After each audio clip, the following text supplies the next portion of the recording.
สบายดีทุกคนเขาปลาคือเก่าเนาะเห็นบ่ธรรมศาสตร์มัน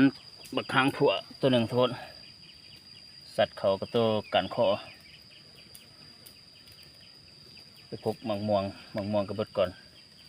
สัตว์เขากันคอจอดเลยทุกคน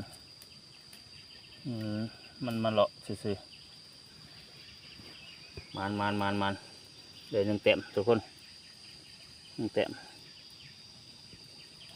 ไปกินก่อนยิ้วเขาเลยโอเคเจอกันคลิปหน้าทุกคนถ้าสวกถ้ามันจะได้จะอัปเดตให้เบิ่งอีกวันนึงเต็มที่2ทุกคนแต่ว่านายผ่านหูพยิ่งได้เนาะได้คนละโตมันนี่บ่มันไปได้พอได้กินซื่อเนาะตัวแม่คงก็ได้ห้องเขาได้ตัวผู้มาพี่น้องมากินปิ้งหอกน้ำกันกินข้าวปลาอีกแล้วมื้อนี้ก็เลยแซ่บคือเก่าพี่น้องกินข้าวปลาแซ่บคือเก่า